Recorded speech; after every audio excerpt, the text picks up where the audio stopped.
شیر شاہ سوری ریاضی کے ماہر بادشاہ جن کی 5 سالہ حکومت 5 صدیوں بعد بھی اچھی حکمرانی کا معیار ہے۔ شیر شاہ سوری کا اصل نام فرید خان تھا۔ شیر شاہ سوری 1486 کو پیدا ہوئے، جو پشتون کی مشہور شاخ اسحاق زئی سے تعلق رکھتے تھے۔ 21 سال والد کی جگیر کا انتظام چلایا، پھر والی بہار کی ملازمت اختیار کی۔ جنوبی بہار کے گورنر بنے، کچھ عرصہ شہنشاہ بابر کی ملازمت کی۔ بنگال، بہار اور کنوج پر قبضہ کیا۔ مغل بادشاہ ہمایوں کو شکست دے کر ہندوستان پر اپنی حکمرانی قائم کی۔ ہم ذکر کر رہے ہیں مشہور زمانہ بادشاہ جناب شیر شاہ سوری کا۔ شیر شاہ سوری ایسے فرمانروا تھے جن کی ستائش نامور مورخین اور عالمی مبصرین کرتے رہے ہیں۔ شیر شاہ سوری ہندوستان کے پہلے حکمران تھے جنہوں نے عوامی فلاح کی جانب اپنی بھرپور توجہ دی۔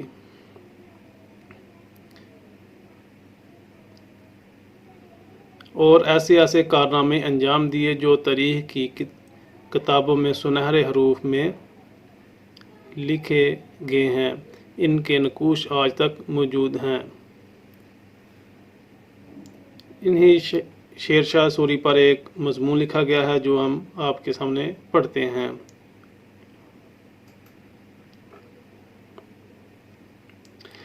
دلی پر سکندر لودھی حکمران تھے۔ جب فرید خان کو ان کے والد حسن خان نے اپنی جگیر کا انتظام سونپا، تب انہوں نے اپنے والد کو ایک خط لکھا اور اس عزم کا اظہار کیا تھا کہ وہ اس علاقے کو منظم اور پائیدار حکومت دیں گے۔ عدل ہی اہم بنیاد اور ترقی کی جڑ ہے۔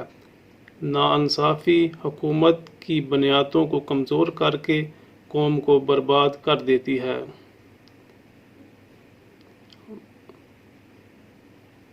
عباس سروانی کی کتاب تاریخ شیر شاہ میں اشارہ ملتا ہے کہ ایسا فرید خان نے اپنے اس خط میں لکھا تھا۔ یہاں بات شیر شاہ سوری کی ہو رہی ہے اور یہ وہ نام ہے جو فرید خان کو مغل بادشاہ ہمایوں پر فتح پانے اور شمالی ہندوستان اور پھر بنگال کا اقتدار سنبھالنے پر ملا۔ سروانی لکھتے ہیں کہ فرید یعنی کہ شیر شاہ سوری، آپ نے یاد رکھنا ہے کہ جب بھی فرید خان کا ذکر ہے یا فرید کا ذکر ہے تو اس سے مراد شیر شاہ سوری ہیں۔ لکھتے ہیں کہ فرید نے کاشتکاری کے طریقے، لگان کی شرح اور وصولی کا انتظام مکمل طور پر تبدیل کرنے کا ارادہ کر لیا اور اصلاحات کے لیے کئی قانون بنائے۔ انہوں نے اعلان کیا کہ کسان ہی ملک کی خوشحالی کا سرچشمہ ہیں۔ اگر ان کی حالت خراب رہے گی تو وہ کچھ بھی پیدا نہیں کر سکیں گے، اور اگر وہ خوشحال ہوں گے تو زیادہ پیداوار ہوگی۔ تاریخ دانوں کا ماننا ہے کہ شیر شاہ نے اپنے ابتدائی دنوں ہی سے کسانوں کو ترجیح دی۔ ایک اور کتاب میں لکھا ہے کہ شیر شاہ کا ماننا تھا کہ جہاں کسان برباد ہوتا ہے، بادشاہ برباد ہوتا ہے۔ انہوں نے یقینی بنایا کہ کسانوں کے محافظ، فوج اور محکمہ مال کے اہلکار ان پر ظلم نہ کریں، جیسا کہ اکثر ہوتا ہے۔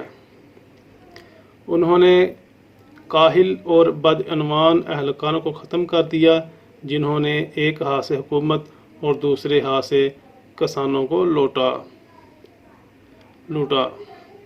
انہوں نے حکم دیا کہ مالیہ جمع کرنے والوں کے کھاتے اچانک دیکھے جائیں، اس سے پہلے کہ گاؤں کے سربراہ کو اس طرح کے چھاپے کا علم ہو، گاؤں سے متعلقہ کاغذات کو ضبط کر لیا جائے۔ شیر شاہ نے قحط سالی جیسی قدرتی مصیبت سے مقابلہ کرنے کا ایک راستہ منتخب کیا۔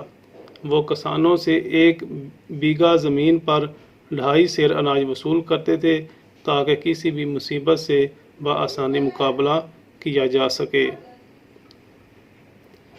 شیر شاہ کے مقرر کردہ فصل کے نرخ ابوالفضل نے بھی بتائے ہیں۔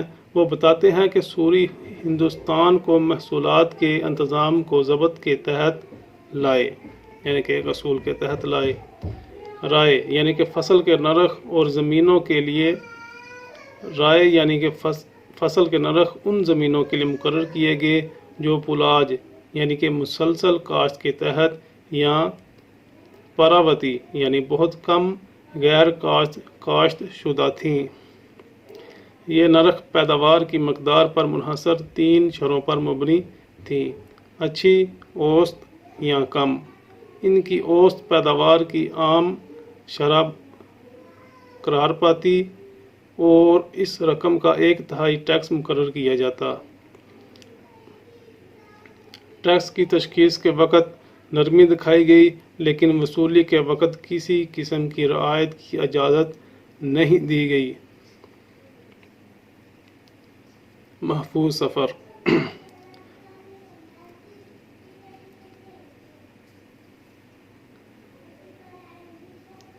شیر شاہ ایک مشہور تاریخ دان شیر شاہ کو ایک دور اندیش بادشاہ کہتے ہیں کہ جنہوں نے صرف کلکتہ سے پشاور یا پشاور والوں کے مطابق پشاور سے کلکتہ تک جرنیلی سڑک بچھائی، بلکہ مسافروں کی سہولت کے لیے اسے درختوں، کنووں اور سراؤں کے ساتھ ساتھ پولیس چوکیوں سے بھی آراستہ کیا۔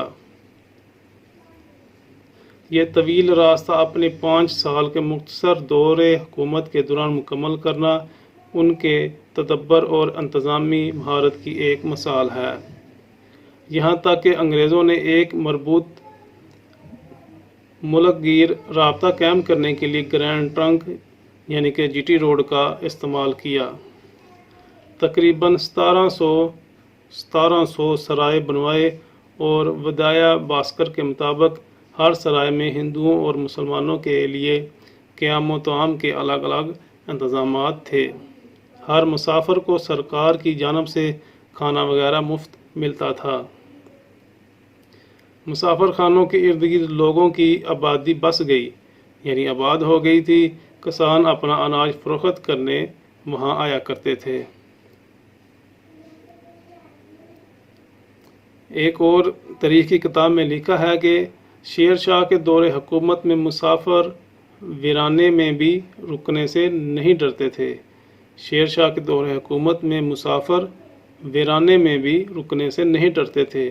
وہ رات کو ہر جگہ ویران یا آباد بغیر کسی خوف کے ڈیرے ڈالتے، اپنا مال و اسباب میدان میں رکھ دیتے، اپنے خچر چرنے کو چھوڑ دیتے اور خود آرام سے اور بے فکری کے ساتھ سوتے جیسے اپنے گھر میں ہوں۔ یہ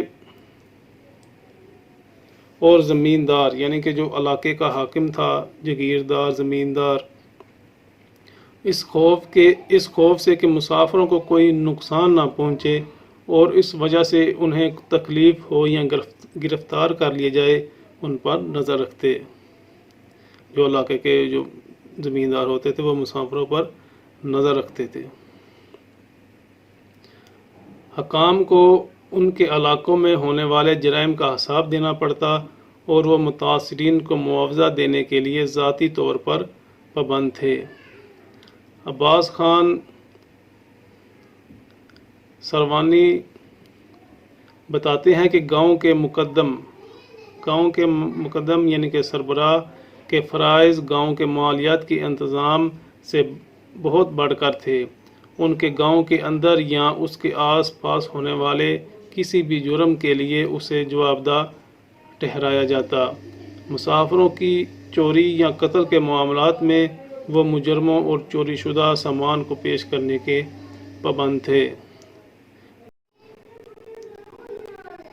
اس سخت اصول کی جانب اشارہ کرتے ہوئے سروانی نے لکھا ہے کہ ایک بوڑھی اور ناتواں عورت بھی اپنے سر پر زیورات کی ٹوکری رکھ کر سفر کر سکتی تھی اور شیر شاہ کی سزا کے ڈر سے کوئی چور یا لٹیرا اس کے نزدیک نہیں آ سکتا تھا۔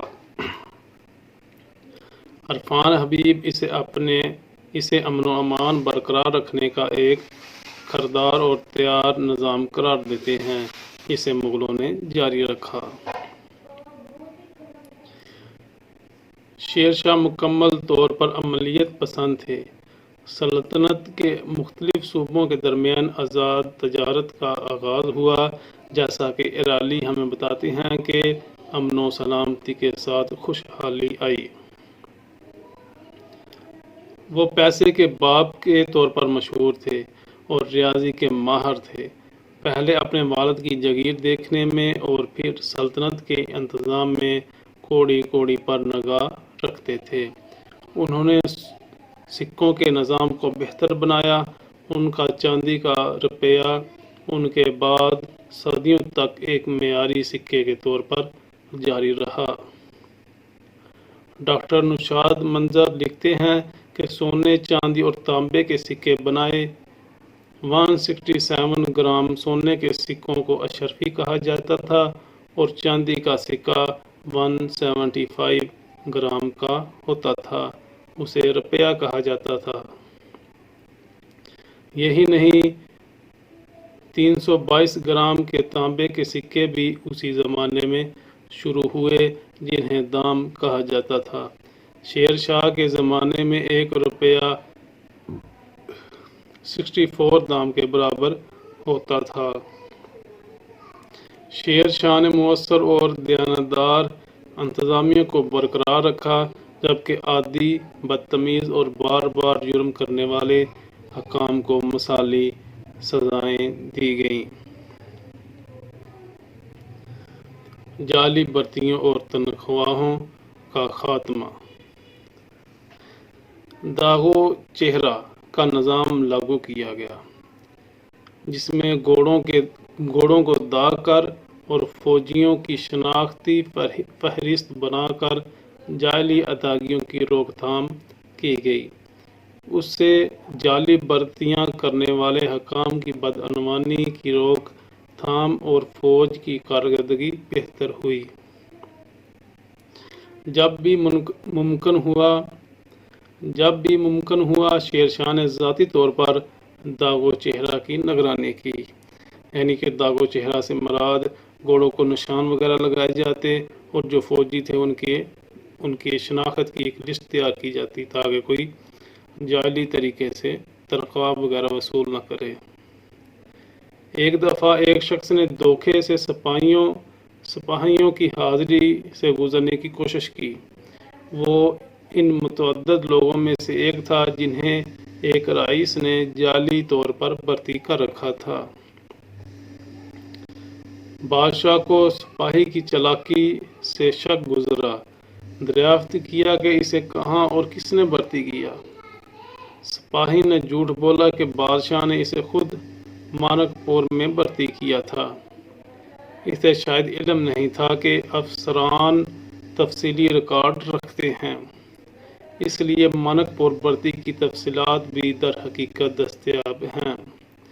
اس لیے اسے کہا گیا کہ تاریخ اور وہ اس گاؤں کا نام بتائے جب اور جہاں اس کا انٹرویو ہوا تھا۔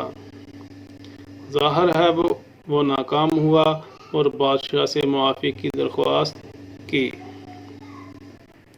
ایک اہلکار کا نام ظاہر کرنے کی شرط پر اس سے معافی کا وعدہ کیا گیا جس نے اسے جھوٹ بولنے کو کہا تھا۔ بالآخر دھوکہ دینے والے تمام افراد کو پکڑ لیا گیا۔ اس آدمی کو معاف کر دیا گیا تھا اور مناسب طریقے سے ایک سپاہی کے طور پر بھرتی کیا گیا، یعنی کہ جس سرکاری ملازم نے 2 نمبری کا طریقہ بتایا، 2 نمبری کے لیے وہ ساتھ ملا، اس کو سزا دی گئی اور اس کو چھوڑ دیا گیا۔ سرکاری ملازم کو سزا دی گئی۔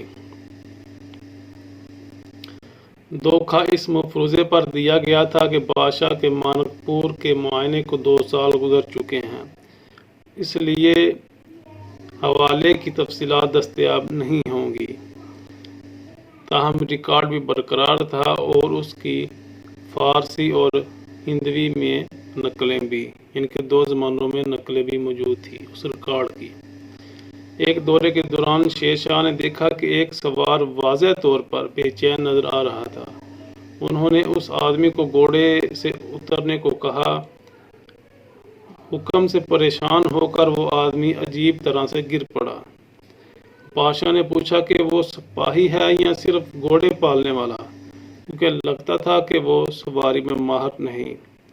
اس نے اعتراف کیا کہ در حقیقت وہ صرف چارواں دار ہے، یعنی کہ گھوڑے کو چارہ ڈالنے والا ہے، اور اسے ایک اہلکار نے باقاعدہ گھوڑ سواری کا روپ دھارنے کے لیے معاوضہ دیا تھا۔ جعلی پیشکش کے مرتکب کو سزا دی گئی، لیکن اس شخص کو معاف کر دیا گیا۔ بھرتی کی نگرانی۔ شیر شاہ خود پرانے اور نئے بھرتی ہونے والوں کی اجرت طے کرتے۔ ایسے ہی ایک موقع پر ایک نوجوان ایک اعلیٰ نسل کے گھوڑے پر سوار ہو کر ان کے پاس آیا۔ وہ نفاست کی تصویر تھا، تاہم شیر شاہ نے اس کے لیے کافی کم معاوضہ مقرر کیا۔ ایک شیخ خلیل نے نوجوان کی سفارش کی اور کہا کہ وہ بہتر تنخواہ کا مستحق ہے۔ بادشاہ نے نوجوان سے کہا کہ وہ کمان کھینچے۔ وہ اسے اتنا نہ کھینچ سکا کہ تیر چلا سکے۔ اس کا مطلب یہ تھا کہ یا تو وہ بہت کمزور تھا، یا مشق نہیں تھی، یا وہ یہ نہیں جانتا تھا کہ اسے کیسے کرنا ہے۔ اس کے باوجود شیخ نے دلیل دی کہ کمان شاید نئی اور سخت ہے، اور اسی وجہ سے اسے صحیح طریقے سے نہیں کھینچا جا سکا۔ جواب میں شیر شاہ نے اپنے ذاتی کمان لانے کا حکم دیا۔ مشق میں باقاعدہ استعمال کی وجہ سے یہ نرم تھی، لیکن وہ آدمی اس کو بھی کھینچنے میں ناکام رہا۔ اب شیخ نے کہا، یہ باری ہے، اس لیے امتحان میں رکاوٹ ہے۔ چنانچہ بادشاہ نے اسے ہلکا کرنے کی اجازت۔ اس طرح بادشاہ نے اس خیال پر زور دیا کہ امیدوار کی مناسبیت ایک بہت اہم عنصر ہے۔ مثال کے طور پر خوبصورت نظر آنے والے ہونٹ اچھی بات کرنے کے لیے ضروری نہیں، تاہم اگر کسی کو غذا بیچنا ہو تو یہ بالکل ناگزیر ہو سکتے ہیں۔ انتظامی اور سیاست میں مہارت۔ شیر شاہ کی اصلاحات انتظامیہ اور سیاست میں ان کی مہارت کی گواہ ہیں۔ جوش و خروش ان کے طرز نظم و نسق کا ایک اہم عنصر ہے، جو ان کی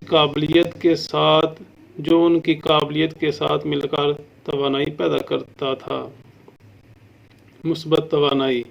شیر شاہ کا کہنا تھا کہ صاحب اختیار انسان کو ہمیشہ مستعد اور سرگرم عمل رہنا چاہیے۔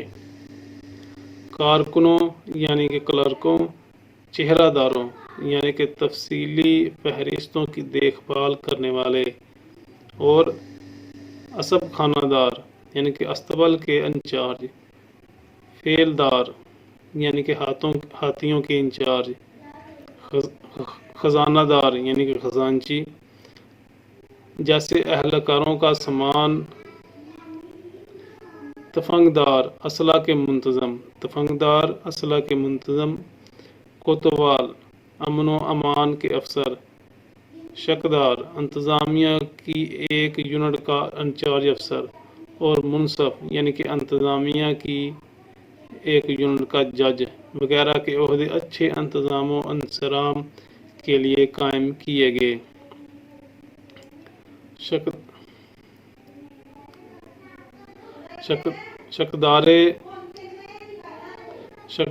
شکداراں اور منصف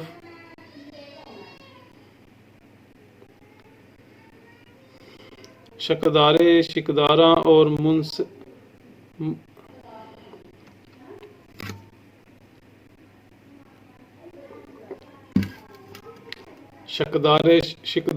اور منصفاں اعلیٰ سطحی جائزے اور ماتحتوں کی نگرانی کے لیے مقرر کیے گئے۔ رشوت سے انکار، رشوت سے نفرت۔ ایک مورخ نے لکھا ہے کہ شیر شاہ کا کہنا تھا کہ بادشاہ کا فرض ہے کہ وہ اطمینان کر لے کہ اس کے وزیر اور حکام بد دیانت نہ ہوں، رشوت لینے اور دینے والے تمام افسران اس قابل نہ ہوں کہ ملازمت میں ہوں۔ مجھے ایسے شخص کو اپنے قریب دیکھ کر نفرت ہوتی ہے جو رشوت لیتا ہے۔ شیر شاہ سوری نے عوام کو بہتر سہولیات فراہم کرنے کے ساتھ ساتھ انہیں انصاف دینے کا بھی ذمہ اٹھایا تھا۔ یہی سبب ہے کہ دیوان قضاء کے نام سے ایک شعبہ قائم کیا جس کا مقصد عوام کے مسائل کے ساتھ ان کو قانونی مدد فراہم کرنا تھا تاکہ رعایا کے ساتھ انصاف کیا جا سکے۔ ٹیکس آسان۔ شیر شاہ نے اپنے عہد میں محصولی نظام کو بھی درست کرنے کی پہل کی۔ انہوں نے مختلف اور پریشان کن محصولی نظام کو آسان بناتے ہوئے کاروبار کے استعمال میں آنے والی اشیاء پر سرحد ٹیکس اور فروخت کرنے کے مقام پر محصول لینے کا فیصلہ کیا۔ اس سے جہاں کاروباریوں کو مختلف قسم کے محصول دینے سے چھٹکارا ملا، وہیں عوام کو یہ فائدہ ہوا کہ ضرورت کی چیزیں سستی ہو گئیں اور کاروباری نظام کو بہتر بنانے میں بھی اس سے مدد ملی۔ شیر شاہ سوری ادیبوں اور دانشوروں کی عزت کرتے تھے۔ ملک محمد جائسی کی مشہور زمانہ کتاب پدماوت اسی زمانے میں منظر عام پر آئی۔ اس کے علاوہ بھی کئی اہم کتابیں اس دور میں شائع ہوئیں۔ ڈاکٹر منظر شیر شاہ کی مذہبی رواداری کی تعریف کچھ یوں کرتے ہیں کہ شیر شاہ سوری نے اپنے عہد میں زمینوں کی پیمائش کا کام بھی کیا۔ اس کے لیے انہوں نے ہندو برہمنوں کی خاص طور پر مدد لی۔ ان کے عہد میں کئی اہم عہدوں پر ہندو مذہب کے لوگ فائز تھے، یہاں تک کہ برہم جیت گوڑ شیر شاہ کا سب سے لائق سپہ سالار تھا۔ تاریخ دان نے اپنی ایک کتاب میں لکھا ہے کہ شیر شاہ کے عہد میں ہندوؤں کے ساتھ کسی قسم کا بھید بھاؤ نہیں کیا جاتا تھا اور نہ ہی ان سے نفرت کی جاتی تھی۔ ان کو بھی وہی عزت حاصل تھی جو دیگر عوام یعنی کہ مسلمانوں کو حاصل تھی۔ شیر شاہ 22 مئی سن 1545 کو ایک قلعے کے محاصرے کے دوران بارود کی آگ کے زخموں سے جانبر نہ ہو سکے اور یوں ایک مختصر مگر عظیم عہد کا خاتمہ ہوا۔ کالم نگار عرفان حسین نے بہت عرصہ پہلے لکھا تھا کہ ہم ہندوستان میں اچھی حکمرانی کے ابتدائی تصورات کے ساتھ انگریزوں کو جوڑنے کے اتنے عادی ہو چکے ہیں کہ ہم اس انتہائی پرعزم حکمران کی منصفانہ اور اچھی حکمرانی کو نظر انداز کر دیتے ہیں۔ شیر شاہ نے ثابت کیا کہ وہ ہندوستان کی طویل اور تاغدار تاریخ میں سب سے کامیاب حکمرانوں میں سے ایک تھے۔ صرف 5 سال حکومت کی، لیکن تقریباً 5 صدیوں قبل حکمرانی کے وہ معیار قائم کیے کہ ان کے بعد آنے والے اس عرصے میں بنی نوع انسان کی پیش رفت کے باوجود ان تک پہنچنے میں بڑی حد تک ناکام رہے۔ ان کے مخالف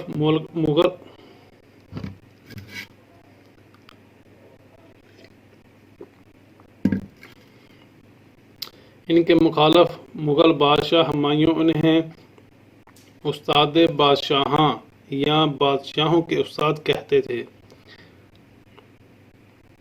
ایک مورخ کے مطابق ہمایوں کے بیٹے مغل شہنشاہ اکبر نے اپنی حکمرانی کے اصولوں کی بنیاد شیر شاہ کی پالیسیوں پر رکھی اور زبردست کامیابی حاصل کی۔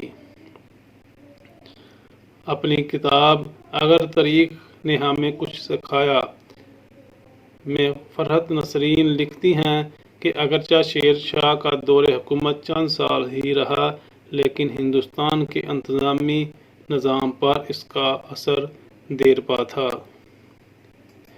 یہ تھی تاریخ، ایک مضمون، چھوٹا سا مضمون تھا جو شیر شاہ سوری پر لکھا گیا۔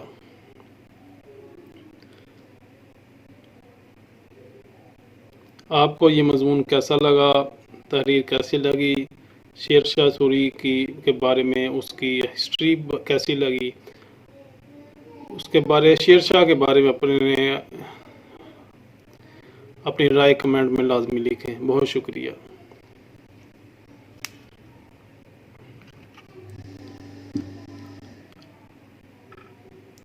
نام: شیر شاہ سوری اسحاق۔ شیر شاہ سوری اسحاق، اصل نام فرید خان۔ دور حکومت 17 مئی 1540 سے 22 مئی 1545، یعنی کہ 5 سال 5 دن۔ تاج پوشی 1540 عیسوی۔ پیدائش 1472 عیسوی۔ سہسرام، ضلع روہتاس، ہندوستان۔ وفات 22 مئی 1545 عیسوی، بندیل کھنڈ میں۔ وجہ وفات دھماکہ۔ مدفن شیر شاہ سوری کا مقبرہ، سسرام۔ طرز وفات حادثہ